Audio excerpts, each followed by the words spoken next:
नमस्कार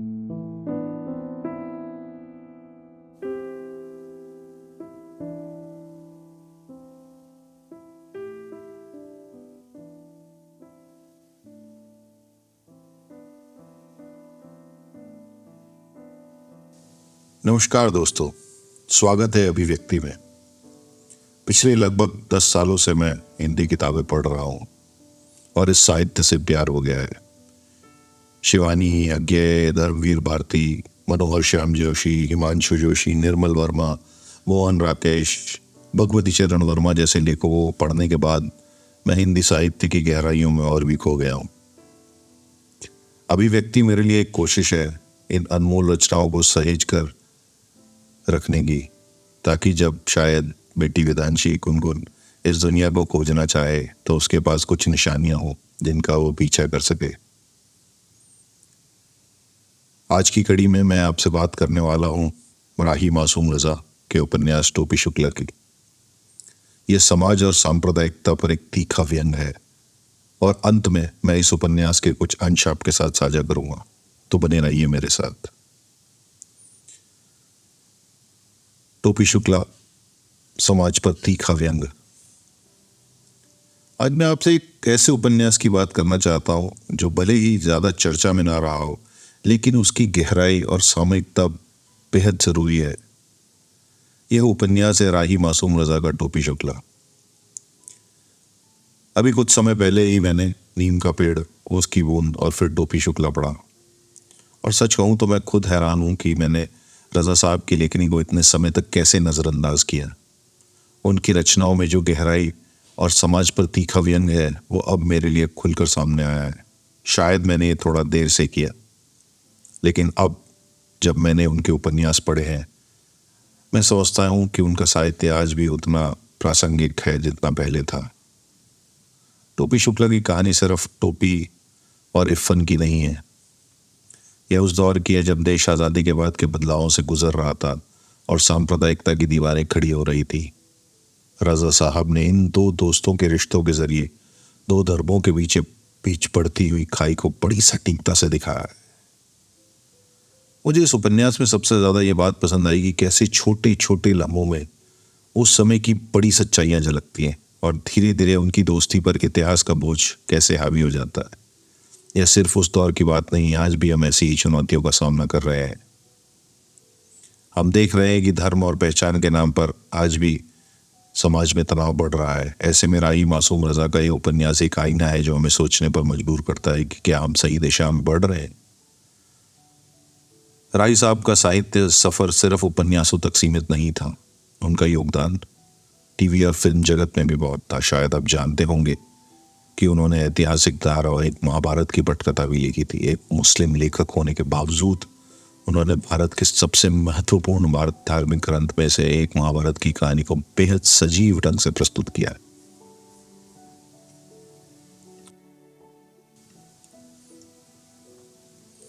उन्होंने महाभारत में समय का कॉन्सेप्ट भी दिया, जो उस धारावाहिक की सबसे यादगार और अनोखी बात थी।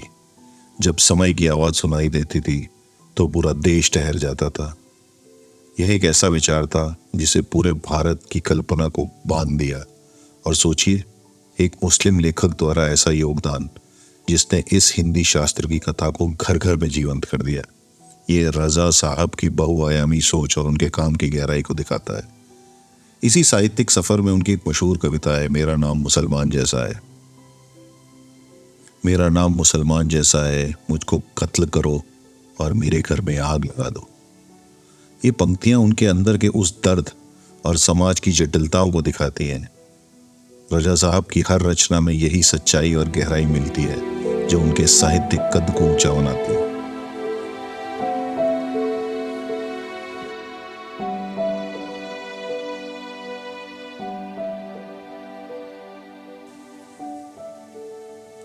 जैसा मैंने कहा था, अब मैं टोपी शुक्ला के कुछ अंश आपके साथ साझा करना चाहता हूँ।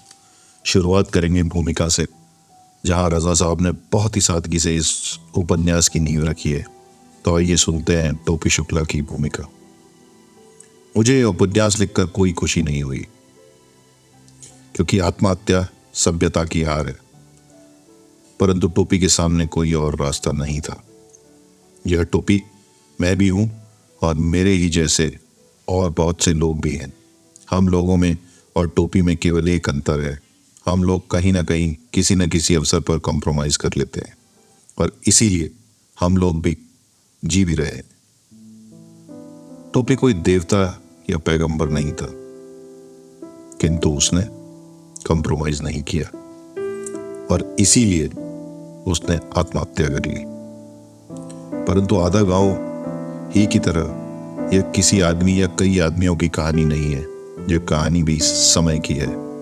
इस कहानी का हीरो भी समय है। समय के सिवा कोई इस लायक नहीं होता कि उसे किसी कहानी का हीरो बनाया जाए। आधा गांव में बेशुमार गालियां थी। मौलाना टोपी शुक्ला में एक भी गाली नहीं है, परंतु शायद यह पूरा उपन्यास एक गंदी गाली है और मैं यह गाली डंके की चोट पर बक रहा हूं। यह उपन्यास अश्लील है, जीवन की तरह। राही मासूम रजा।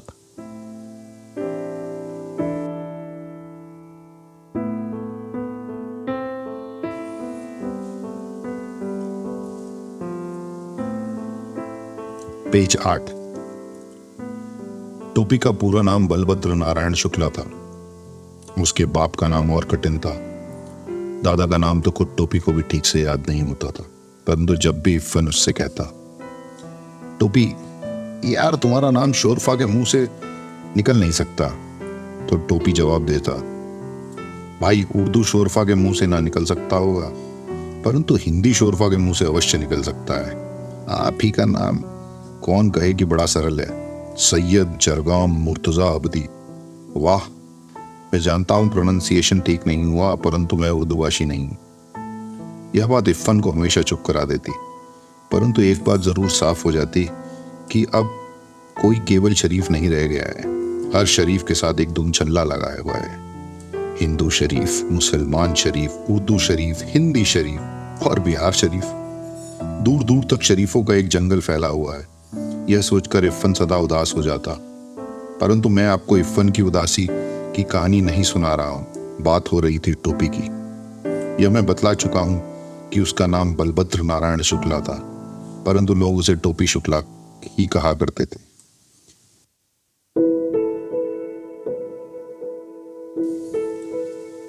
पेज 56। टोपी दूसरा लड़का था। वह डांट सुनने, मुन्नी बाबू की उतरन पहनने और भैरव की जिद पर चुप रहने का आदी हो चुका था। अलीगढ़ में उसे कोई डांटने वाला नहीं था। वह क्या करे और क्या न करे यह बताने वाला भी कोई नहीं था। इसलिए कई लोगों और फिर बहुत से लोगों से दोस्ती हो जाने के बाद भी वह अपने आप को अकेला ही पाता रहा। यह हालत बहुत संगीन थी। यही कारण है कि जब इफ़न से मुलाकात हुई तो वह जी उठा। और जब पहली ही मुलाकात में सकीना ने उसे डांट पिला दी तो 2 बरस की प्यास बुझ गई। वह अपना सारा समय इफ़न ही के घर गुजारने लगा। इफ़न होता या ना होता वह आ जाता।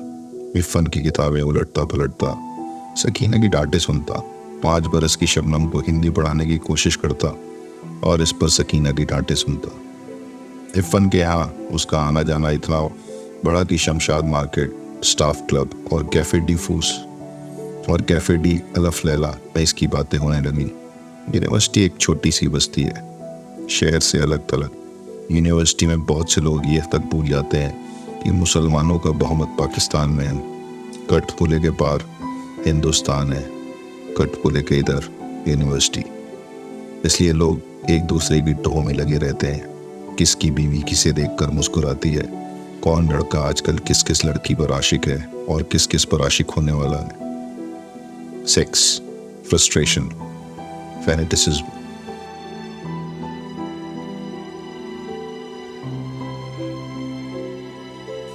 उसने इफ़न को एक खत लिख डाला। आज मुझे पता चला कि तुम्हारे बाबा आदम जन्नत से निकाल दिए जाने पर कितने खुश हुए होंगे। जन्नत भी मेरे पिता के घर की तरह बड़ी ही बोरिंग जगह रही होगी। हमें भाई यह भी कोई बात हुई कि मैं तुम्हारी पत्नी से फंसना चाहूं तो पिताजी से इजाजत मांगूं।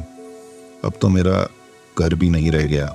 एक नौकरी, एक घर और एक घरवाली का बंदोबस्त तुरंत करो। इफ़न ने एक खत सकीना को दिखाया। इजाजत को उसने इजाजत लिखा है। लेकिन उसका खत गौरतलब है। अगर उस कलूटे से फंस जाने पर मुझे एतराज नहीं तो उस झंडू बाप डॉक्टर न मालूम कौन नारायण शुक्ला को क्या एतराज हो सकता है? सकीना ने प्रश्न किया। इरफान ने कोई जवाब नहीं दिया। टोपी अंकल का घर कहाँ है बाबा? शबनम ने पूछा। अब उसका घर यही है बेटा। मैं उस हिंदू को अपने बर्तनों में खाना नहीं खिला सकती, सकीना चमकी। हमें यूं भी चाय के एक सेट की जरूरत है। बात खत्म हो गई। शबनम कालीन पर औंधी लेट कर अंकल टोपी की तस्वीर बनाने लगी। इरफान अखबार पढ़ने लगा और सकीना बावर्ची खाने की तरफ चली गई।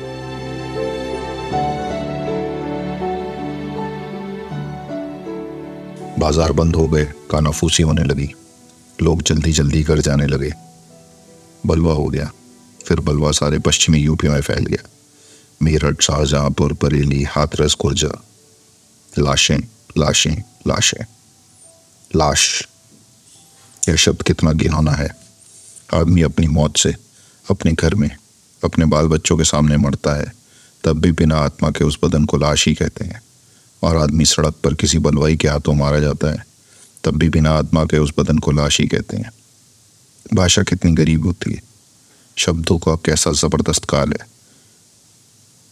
कितनी शर्म की बात है कि हम घर पर मरने वाले और बलवे में मारे जाने वालों में फर्क नहीं कर सकते, जबकि घर पर केवल एक व्यक्ति मरता है और बलवाइयों के हाथों परंपरा मरती है, सभ्यता मरती है, इतिहास मरता है। कबीर की, राम की बहुरिया मरती है, जायसी की पद्मावती मरती है, कुतुबन की मृगावती मरती है, सूर की राधा मरती है, वारिस की हीर मरती है, तुलसी के राम मरते हैं, अनीस के हुसैन मरते हैं। कोई लाशों के इस अंबार को नहीं देखता। हम लाशें गिनते हैं। 7 आदमी मरे, 14 दुकानें लूटी, 10 घरों में आग लगा दी गई। जैसे कि घर, दुकान और आदमी केवल शब्द हैं जिन्हें शब्दकोशों से निकालकर वातावरण में मंडराने के लिए छोड़ दिया गया हो।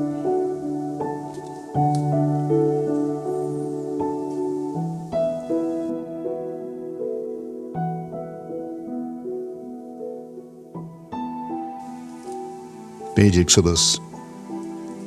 टोपी की तरफ से सलीमा का दिल भी साफ हो चुका था, इसलिए वह टोपी के साथ देखी जाने लगी। मुल्लों में खलबली बढ़ गई। लोकल स्कैंडल शीट में टोपी और सलीमा के नाम साथ साथ छपने लगे। एक चीथड़े में तो यहाँ तक छप गया कि टोपी और सलीमा ने चुपके से शादी कर ली। यह बात बिल्कुल गलत है, क्योंकि यदि ऐसा रहा होता तो टोपी ने बनारस स्टेशन के वेटिंग रूम में बैठकर सलीमा को वो खत ना लिखा होता जिसे लिखने के बाद उसने फाड़ डाला था। यहाँ से 2 कैंप बन जाते हैं। एक का कहना था कि सलीमा बहुत बहादुर लड़की थी, जो इन बातों के बाद भी टोपी के साथ देखी जाने लगी। कथाकार इसी कैंप में था। और दूसरे कैंप का कहना था कि वह केवल अपने थीसिस में इंटरेस्टेड है। इरफान या सकीना ने सलीमा की शादी के बारे में मुझसे कुछ नहीं कहा। बात जो रही हो, टोपी बेचारा नाहक मारा गया। भाई, वो बहुत सिंसियर है। हाँ, इरफान ने 4 मीनार सुलगाते हुए गर्दनें लाई। वो अपने आप से बहुत सिंसियर है। तुम जलते हो, टोपी बिगड़ गया। एक खबरदार, जो मेरे मियाँ के बारे में यह बात फिर गई। सकीना ने चमक कर कहा। शबनम खिलखिलाकर हंस पड़ी। तुम्हारे बनने बिगड़ने से मैं अपनी राय तो बदलने से रहा। इरफान बोला। मुसलमान लड़की से इश्क कर रहा हूं ना, इसलिए जल रहे हो। तुम सब मुसलमान खाल के नीचे पाकिस्तानी हो। हाँ, इरफान ने गर्दनें लाई। एक हद तक तो तुम ठीक ही कह रहे हो। पाकिस्तान एक बेनाम डर का नाम है और हर मुसलमान डरा हुआ है। यह डर क्या है गुलबद्र? और यह डर क्यों है? तुम मुझ पर शक क्यों करते हो? और मैं तुमसे खौफ क्यों खाता हूँ? लो, सवालो अपने मियाँ को, टोपी ने सकीना से कहा। दौरा पड़ गया है।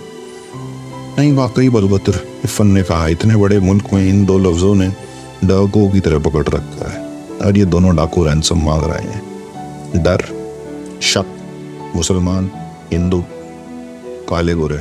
घर में सन्नाटा हो गया। इरफान, सकीना, शबनम और टोपी सहित अपने ही प्रश्न के विषसागर में डूब गया, और ऐसा लगने लगा जैसे रेंगते हुए अंधकार ने आंगन और आंगन के ऊपर फैले विशाल आकाश को ढक दिया, और फीके फीके से चांद ने नीम की फुनगी पर थोड़ी टिका दी। परंतु हम लोग तो सलीमा की बात कर रहे थे। अंधेरे में टोपी की आवाज गूंजी। सलीमा की डर और शक के उसी पेड़ का कच्चा फल है। मेरी बात गिरह से बांध लो बलभद्र कि यही डर उसे एक दिन निकल जाएगा। चुपचाप उसकी थीसिस लिख डालो। डॉक्टर सलीमा होने के बाद वह तुम्हें भूल जाएगी। मगर क्या? इरफान ने उसकी बात काटी। मगर यह है कि वो डॉक्टर वाहिद अंजुम तक से शादी कर सकती है। मगर वो तुमसे शादी नहीं करेगी। क्यों? टोपी ने सवाल किया। क्या इसलिए कि मैं हिंदू हूँ? नहीं, हिंदू तो किशन सिंह भी है, इरफान ने कहा। फिर क्या कारण है? फिर क्या कारण हो सकता है? इतना बड़ा और गाढ़ा अड़ा निकालने की क्या जरूरत है? इरफान ने पूछा। क्या तुम कारण नहीं कह सकते थे? यार भाई, मैं अपने इश्क की बात कर रहा हूँ, तुम भाषा सुधार में लगे हुए हो। तुम उर्दू वाले जलते हो हिंदी से। जलते नहीं, डरते हैं, इरफान ने कहा। फिर वही शब्द, डर। क्या इस डर से छुटकारा पाने की कोई सूरत नहीं? मैं ही हिंदी हूँ, मैं ही उर्दू हूँ, तो क्या मैं अपने आप से भी डरने लगा हूँ? मेरा एक रूप एक लिपि नहीं जानता, इसलिए वह दूसरी लिपि से डरता है। भाषा की लड़ाई दरअसल नफे नुकसान की लड़ाई है। सवाल भाषा का नहीं, सवाल है नौकरी का। नौकरी, नौकरी ये शब्द भी कहाँ कहाँ मिल जाता है। जो एक लिपि जानता है वो महफूज है, जो एक लिपि नहीं जानता वो डरा हुआ है। मेरे दोनों रूप भाषा जानते हैं, परंतु रोशनाई की लकीर ने हमें बांट रखा है। नौकरी, यह शब्द हमारी आत्मा के माथे पर खून से लिखा हुआ है। यह शब्द खून बनकर हमारी रगों में दौड़ रहा है। यह शब्द ख्वाब बनकर हमारी नींद की हतक कर रहा है। हमारी आत्मा नौकरी के खूंटे से बंधी हुई लिपि की नाद में चारा खा रही है। सवाल हिंदी उर्दू या हिंदू मुसलमान का नहीं है, बलभद्र, इरफान ने कहा। सवाल है नौकरी का। अब लड़कियां लड़कों से शादी नहीं करती, लड़के तो सिर्फ इश्क करने के लिए होते हैं। शादी तो नौकरी से की जाती है। प्यार अब तनख्वाह के गज से नापा जाता है और सोशल पोजीशन की तराजू में तोला जाता है। तुम सलीमा की बात कर रहे हो? अरे तुमसे कोई लड़की शादी नहीं करेगी। टोपी उस रात बहुत उदास हो उठा। सलीमा की थीसिस वो लिख चुका था और अब वो सलीमा से अपने दिल की बात कहना चाहता था, परंतु यदि इरफान सच कह रहा हो तो। जो वह दिल की बात सुनकर हंस पड़ी। तो फिर एक दिन जब सलीमा ने अपनी थीसिस सबमिट किया तो टोपी ने कहा, चलो आज पिलवाओ। अभी तो जरा मैं मुमताज आपा से मिलने जा रही हूँ, सलीमा बोली। एक जगह खाली हुई है, मित्रदास छुट्टी पर गई है ना, 6 महीने की। सलीमा चली गई। फिर कई बार यही बात हुई, परंतु टोपी ने दिल पूरा नहीं किया। उसने उस डर से ये बात इरफान को भी नहीं बताई कि वह हंसेगा। फिर एक दिन पता चला कि वाहिद अंजुम पाकिस्तान चले गए हैं। रेडियो पाकिस्तान से उनके बयान आने लगे और एक दिन खबर मिली कि वो वाइस चांसलर हो गए हैं। और एक दिन कैंटीन में ही सलीमा ने कहा, जरा उसका दिमाग देखो, मुझसे शादी करना चाहता है।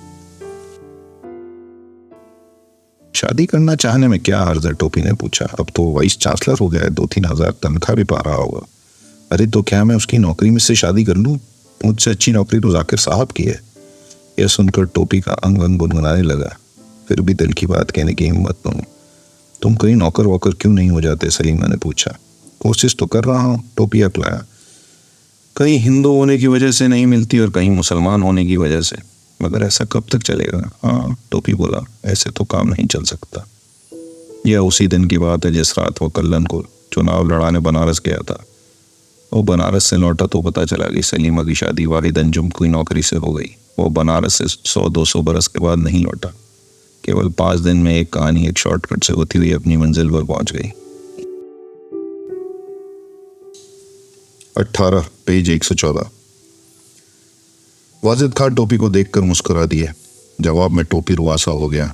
उसने खासकर थूकने के बहाने मुंह फेर लिया। सामने लॉन था जो मैली चांदी से लथपथ था। रुमाल से मुंह और आंखों को पूछता वो कैंटीन में दाखिल हुआ। जज्बी की कंजी चांद में एक पल्प अपना मुंह देख रहा था। हेलो भाई, टोपी ने कहा, आओ। वाजिद यह कहकर फिर जज्बी से मुखातिब हो गए। तो मैं ये कह रहा था जज्बी साहब, गालिब की शायरी में जो मीठा मीठा दर्द है, उसी दर्द में उनकी शायरी की बड़ाई है। आदाब, टोपी ने जज्बी साहब से कहा। कहिए जनाब, क्या हाल है? जज्बी ने अपने घिसे से गंदे दांत निकाल कर कहा, आपके इरफान भाई गए? इरफान नहीं जज्बी साहब, इरफान। टोपी बोला, वो मेरा दोस्त था, मैं उसका नाम बना या बिगाड़ सकता हूँ, आप नहीं। वो वाजिद खां की तरफ मुड़ गया। यार वाजिद भाई, तुम गालिब पर भाषण दो। धीरे धीरे शाम के तमाम बैठने वाले आए, इधर उधर की बातें शुरू हो गई, परंतु टोपी की तन्हाई न मिटी। और बातचीत, लतीफों और कहकाओं में सागर में सन्नाटे की चट्टान की तरह चुपचाप खड़ा लहरों के तपेड़े खाता रहा। फिर भी सब दारा सिंह की कोई फिल्म देखने चले गए। वक्त किसी न किसी तरह कट ही गया, परंतु टोपी को फिर उसी घर में वापस आना था। वह क्या करता? उसी घर में चला गया और अपने लिहाफ में दुबक कर जागता रहा। न जाने क्यों बहुत दिनों बाद उसे इरफान की दादी की याद आने लगी।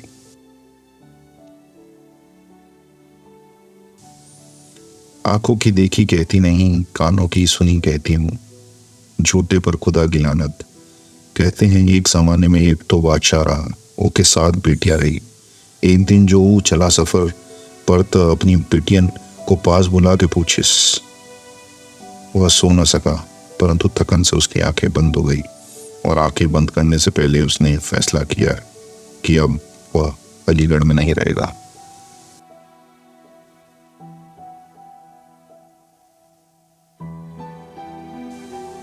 फिर एक दिन सुबह को एक्सप्रेस खत बांटने वाला डाकिया आया। उसने घंटी बजाई। काफी देर बाद टोपी ने दरवाजा खोला। लिफाफे को उसने देखा और दरवाजा फिर बंद कर दिया। थोड़ी देर बाद डाकिया आया। उसने एक लिफाफा दरवाजे की झर्री के अंदर डाल दिया।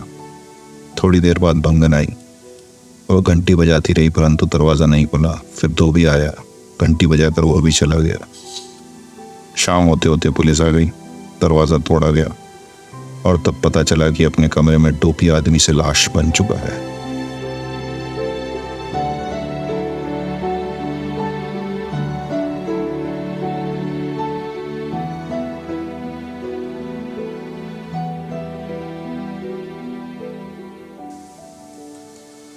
तो ये था आप सबके लिए टोपी शुक्ला। अगर आपको आज की यह बातचीत अच्छी लगी हो तो अगली बार फिर से मिलेंगे। अगली बार हम किसी और किताब, कविता या लेखक को उठाएंगे और एक नए सफ़र पर चलेंगे जहां हम इसी तरह उसकी गहराइयों में उतरेंगे। यह तो बस शुरुआत है। अभिव्यक्ति में हम साथ मिलकर शब्दों की अभिव्यक्ति से भावनाओं के संसार में डूबेंगे। बने रहिए हमारे साथ इस सफ़र में। धन्यवाद।